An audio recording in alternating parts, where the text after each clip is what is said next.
every once in a while, those people have some sort of traumatic accident, so a ski accident or a car accident, and that loose vertebrae will sever one of the four arteries that go to your brain, causing what my surgeon said was a small bleed, it clotted, and then the clot exploded.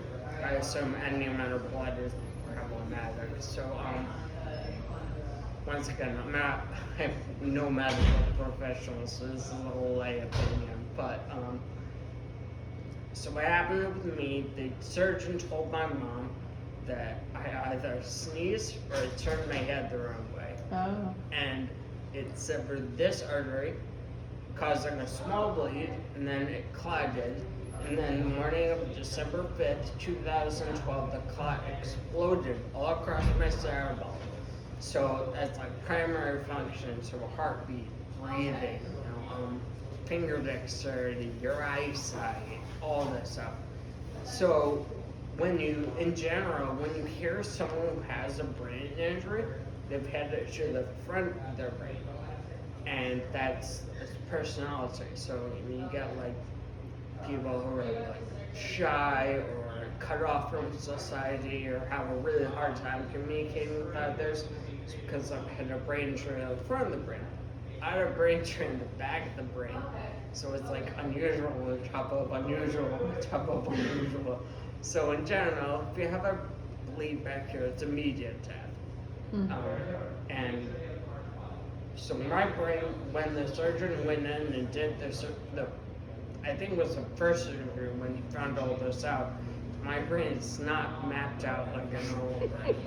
So everything got out of place. And it was like, what in the world? So, as a result of all this, I spent honestly about 8 years, but it's been 10 since my injury, so I took 2 years off here and there, working to regain all of these fundamental abilities in human beings, so walking, talking, your finger dexterity, and then fundamentals to me would be the ability to defense, the ability to work out, the ability to communicate with others, and like have a social ability, and all that, like all of it went out the window. As I'm sure you can imagine, it's very difficult to communicate with someone when you can't actually talk. Fortunately, for like 3 weeks, my friends were very mature, and when they realized I couldn't talk, they were friendly. But then after that, it led to years of attempting to regain these fundamental abilities, finger dexterity. So you Yes. could hear, but you had problems with your vision? Yes, I still have crazy issues with my vision, my voice, finger dexterity. In the book there are, I think, 19, the last I counted, but I don't have the book here, so I couldn't count in the past hour. I think it was 19 chapters, and it's all these abilities I used to have. So prior to December 5th, 2012, I was a nationally ranked fencer.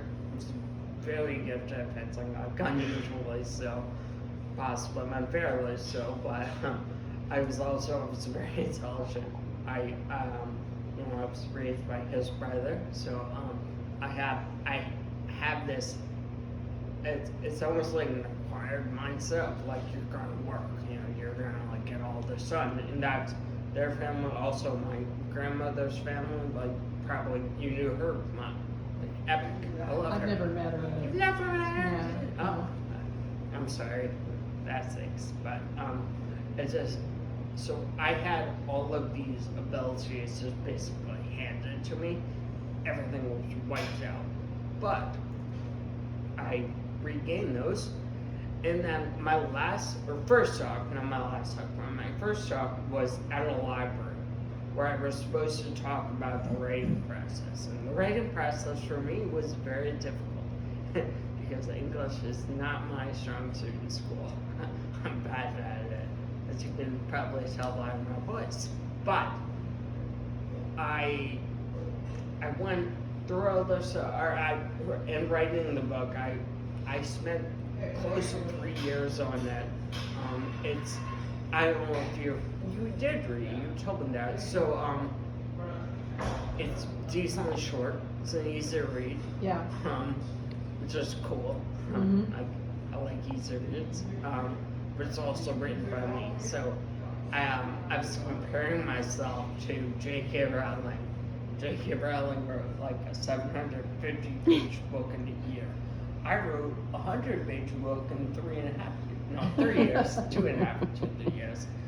I was like, man, J.K. Rowling's got a leg up on me. You got paid by the word probably. Well, yes, and that's like a question kind of later what I'm doing for work. I can say this right now, but so what I'm doing for work right now is I work for a company that he partially owns, and so what I'm doing originally, what I did was strategic initiatives. So I was overseeing expansions within the company. Now that we are consolidating more than expanding, I've transitioned more to a financial role. So I do accounting work. I send a financial report to him and his brothers each day. And I just try and make sure everything's accurate. And then on the other portion of my job is writing this book, marketing this book, launching my speaking career, go to events. So this is my third speaking event. The first one was a library with about 30 people were in the audience. The second one was a grade school with over 150 people in the audience, and that was terrifying. I told them all, like, you guys are all grade schoolers, but like, I'm not doing well. And then this one, and it works out really well for me because my grandmother lives here, and my uncle lives down the street from her, and my younger sister actually just moved to Orlando, so we're gonna go visit her after Christmas. But yeah, so the writing process, and then my goals for after this, so I'm kind of in the thralls of it, is I really want to, I've spent years reflecting on why I recovered and why I was saved, blah, blah, blah, and I have no idea. So, what I think is that the reason I was recovered is twofold. So, one, encourage people with injuries like me not to give up, not to stop, because the only reason I'm anything is because my parents there for like 2 consecutive years, like constantly like nagging on me, keep doing this therapy and stuff like that. It was annoying, but I worked out quite well. Mama knows best, right? Unfortunately. And then the other thing would be, it was actually an idea that I had last night about speaking to medical professionals, but primarily nurses, about the importance of little things. So, if you do you have any relatives who had comas or anything like that? So one common trait of having a coma is your fingers like clam up, like what's the word? You lose dexterity, and it's unfortunate. So I had every half hour for 3 months, my nurses spread my fingers out. And on top of that, my mom spread them out every 15 minutes. So it was like, wow. So it's a tendon thing that happens? Your tendons When you're in can a stretch? coma? Yeah, I can. It's.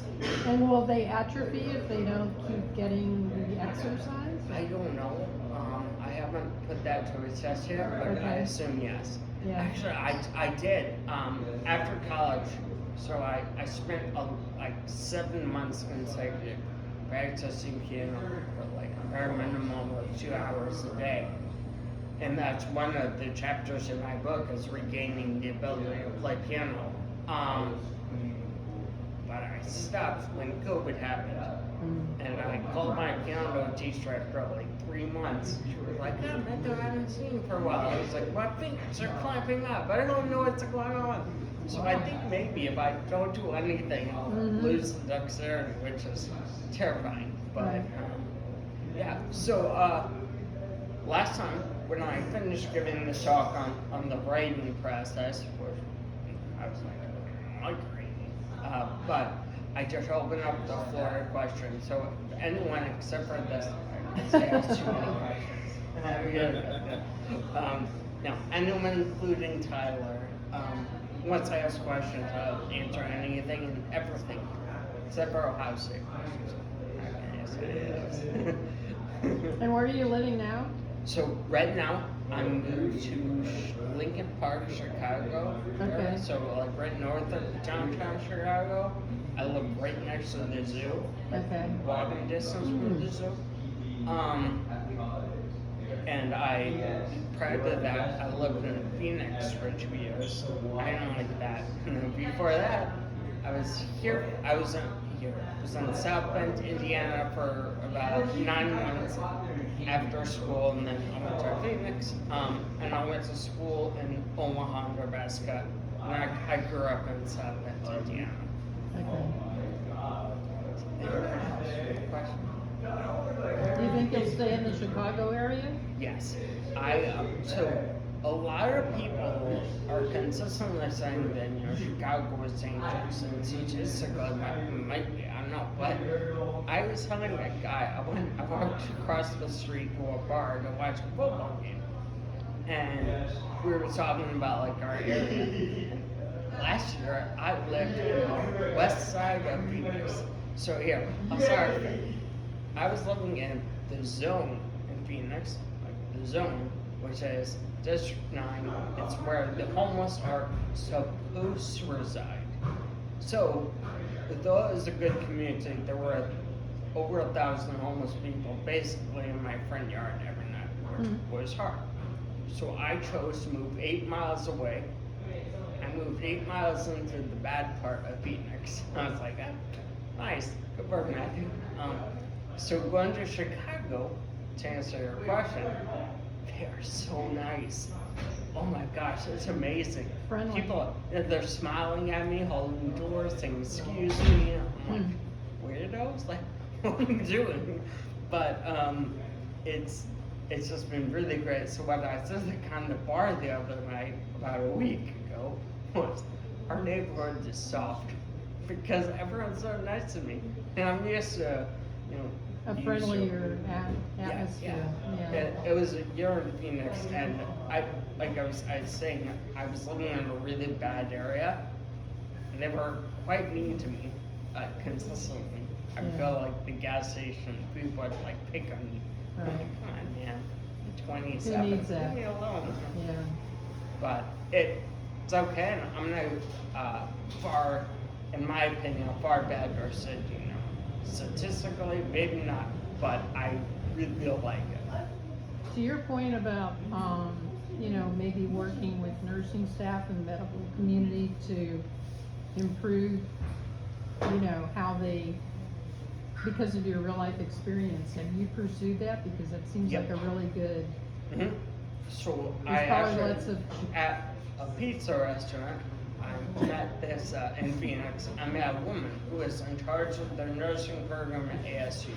Okay. And I got really far in the process of like speaking to the nurses out there, and then she stopped responding. So I'm not sure what happened, but in addition to that, I'm still in contact with many of my therapists at the rehab clinic in Chicago, at my hospital in Indianapolis, and then the third one would be a vision center in Michigan, which is where the medical therapy. And I've remained in good contact with them, and I hope to. I went out to lunch last week with one of them, so I'm hoping. I actually spoke to her about coaching young adults who are recovering from injuries, because it's a rehab clinic in Chicago.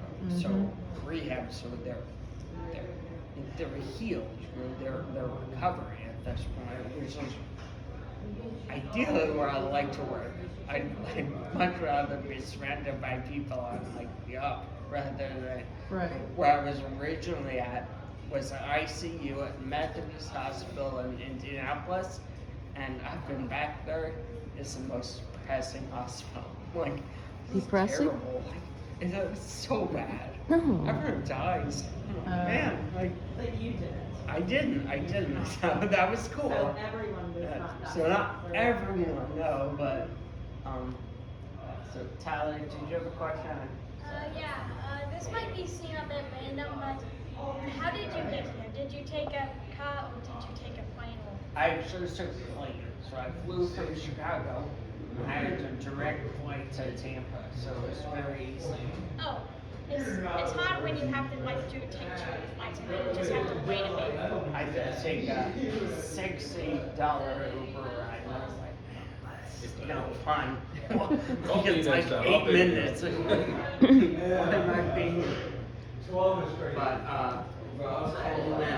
have a question. How long were you in Chicago? I remember your time in Indy, and I remember in Chicago as well a little bit, but like your time spent between Indy going in, like what was the time So, frame? Indianapolis was December 5th was my first day, and I left, I believe, in February, and then I was in Chicago for almost 3 months, I believe, but I went away from my mom's because I don't know. So, but it was more recovery. It was way And then- longer to and then recover moving than on the to- original. It's crazy because, like as I'm sure you remember, over a dozen like life or death surgeries where the surgeon came out and have you ever seen Doctor Strange, the movie? No. Yeah. The first one. Doctor the first Strange? one. Yeah. So neurosurgeons are thoroughly incapable of communicating. Leipzig had to come out all the time and talk to my mom, and I remained.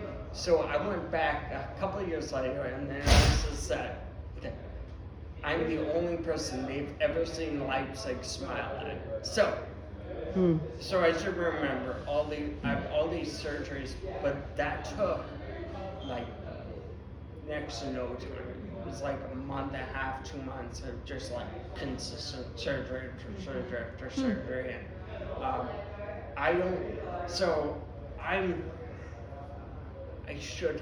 haven't read my mom's care bridge, like really get up to date on what happened while I was like in a coma, because I've read like 20 pages like 5 times, and I don't like it. Yeah. It's Yeah. sad. Yeah. It was rough. Yeah, and so I really don't know much about that time. I just know that it didn't take all that long in comparison to when I was what used to be RIC in Chicago. Now it's Shirley Ryan, something like that. It's crazy.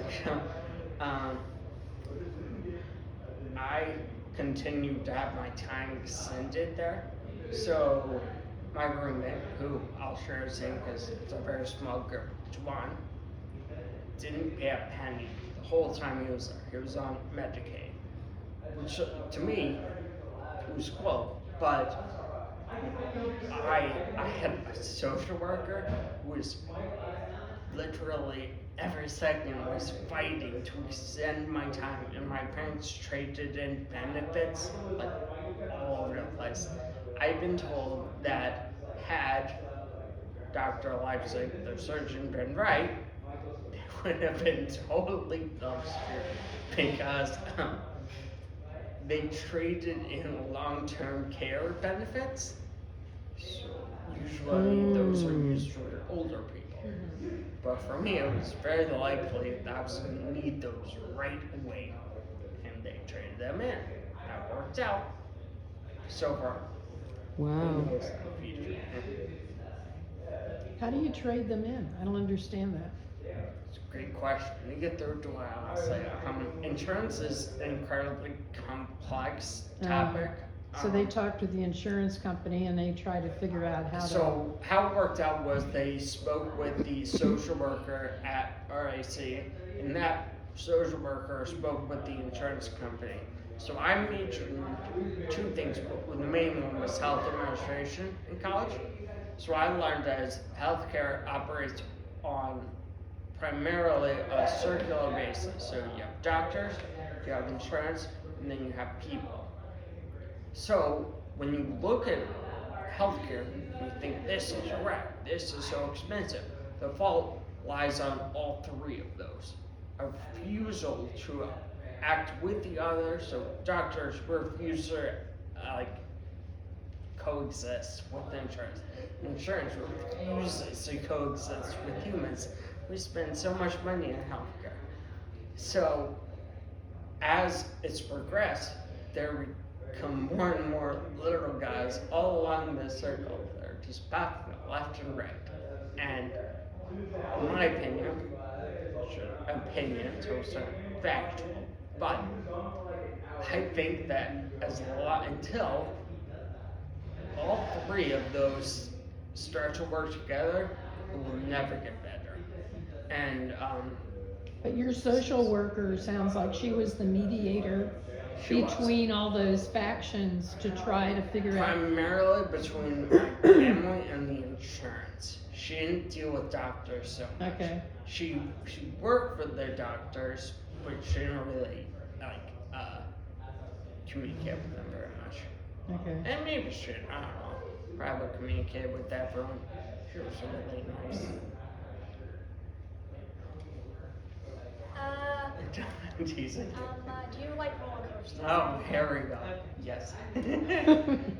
Not as much as you used to. Yes. And not philosophers. No, Not enough. philosophers. Never did that. Actually, I'm right. So we might be going to Universal with them in the coming week, and I'm terrified of Velocicoaster. I feel like this guy's gonna ask me to go on it. Because it's a pretty I fun know ride. you will like it. Just say you're too tall. Too Yeah, I'm tall. too tall for this ride. That's right. No, you're not. You're like 5'8". Don't worry, there's a lot of calm rides that are just green rides. Yeah. Yeah. Do you have a piano at home or you can? I do. Okay. I have a piano at so there's a piano in my parents' house. There's like a big grand piano, and that's what I grew up playing. When I moved out to Phoenix, I got a piano from one of our workers out there, and when I left Phoenix, I offered to return it to him, and he said no, I didn't want it. Okay. Keep So it. I took it back with me to Chicago. Now it's in my apartment. That's but nice. I looked on Amazon, and amplifiers are bare minimum of like $150. And I was like, I will play into headphones. Like, I'm Yeah. not buying an amplifier. Right. Yeah. But So, yeah, is there anything you can't do now? walk. No, I mean, like the Can't scuba full-heartedly do. school, like scuba diving, you couldn't do for a while, but then you Well, did. no, scuba diving, I'm still not supposed to. So what Oh. happened with scuba diving, that is the chapter I neglected to include in my book because I don't want people to know. But so I went, after my injury, my dad and I went scuba diving in France Park, Indiana. Mhm. And about a week after that, I went back to my surgeon for a 2-year checkup. And a bunch of other stuff happened. One thing he said was, okay, so I need to tell you, with your shunt, you cannot go scuba diving. So I have a shunt right here. Okay. And I was like, okay, I'll remember that. No, I'm sorry, first what he said was you can't fly in airplanes, and I'd flown in an airplane a week prior. It was fine. And then he said scuba diving, so I'll remember that. I said, so I'm guessing you did that too. I was like, that's like 5 days ago. I was like, okay. How deep did you go? I was like 30 feet. Like, that's your maximum. Which just kind of sink, because I was talking to a girl that I was working in Phoenix with, and she was telling me that scuba diving past 30 feet is like where it all gets good, and I was like, well, that's as far as I can go. Mm. So I can't remember, was it you or Nick who asked if there's anything I can't do? I just asked you that, did, yeah. so, I'd say fencing is kind of I can't really do, Mm. because I'm awful at it, I'm so bad. I have fun, but Can I'm you so- jog and stuff like that? Do you go running around the track or bicycling? I do love biking. I don't have my bike in Chicago, and given the streets in Chicago and how Yeah. crazy people are, I might not No. bring my bike out with me. You'd have to be out on a bike trail of some Yep, sort. and I did recently, I walk every day. I found a bike trail. As far as running goes, I can't run on a treadmill, Hmm. but I can run on a track, just not very quickly. Isn't that funny? A lot of it is the. It's the balance on the treadmill. It's a balance. It's also Yeah. so if I'm on a track, if I was running a track meet, I wouldn't be able to because I would be like swerving over into other people's lanes. But like if I swerve over on a treadmill, I had a friend at outpatient RIC, so it was just after inpatient. I went back to outpatient, and I asked if I could go on a treadmill. They put me in like this harness thing, and I was trying to do it. Next to this kid, she was a couple months younger than me, and he got really upset. So we just ramped up his speed, crashing back. That's what would happen to me. And I told him, I was like, dude, like that's why I'm wearing a harness. Like that would happen to me too. You're an idiot. I love him. He's great, but I was like, come on. Stupid. a little bit. Definitely crazy kid. How many relationships have you made with other patients that you met? Quite a few, in all honesty. So, first person I was telling you about was Dwan, and he remains a good friend of mine. He's like quadriplegic, and he actually lives in Chicago, so I should go find him. But him, and then throughout my recovery, as I'm going to all these hospitals, as I'm sure you've noticed, I'm a fairly social guy, so I really enjoy talking to people, and I would turn around and talk to everyone. So I made lots of friends in that way. I would say that more recently, I've experienced kind of like an aversion to what I refer to it as is giving people an easy way out. So let me do a share. I get kind of ambushed by police officers and ushers and teachers and stuff for looking drunk in public, and before I was 19. So I don't think I've ever told you guys this. I legitimately got dragged out of a restaurant by 3 police officers when I was 19 because someone called and said I was drunk driving. I've been driving for like 3 years, man. What's going on? So I don't want to give people an easy way out in the sense that, so 2 weeks ago, a girl invited me to go to this like handicap climbing thing. I was like, well, I did that. I'm not handicapped, but I didn't say that because in a sense I am kind of handicapped. Like I can't do anywhere near as much as I used to. So 2 weeks ago, I kind of drew back from society. I was refusing to meet other people similar to me. I'm starting to get over that. Give me like a month more, and I'll be back to meeting people, and that'd be cool. And in Phoenix actually, so this past year, I was living out in Phoenix, and I actually attempted to find groups of people who had brain injuries. So I was like, I just like go talk to them. I would say it's a little bit harder than that, because A little too close to home or something, or what? it's more an issue of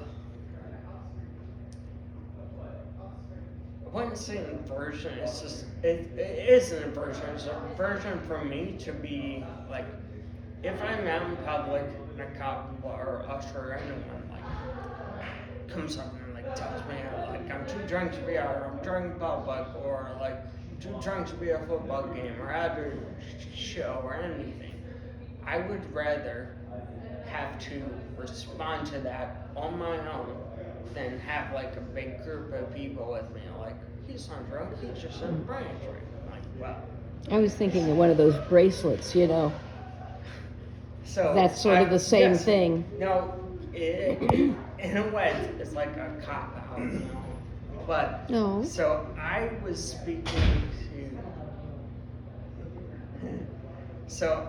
speaking to my therapist in South Bend.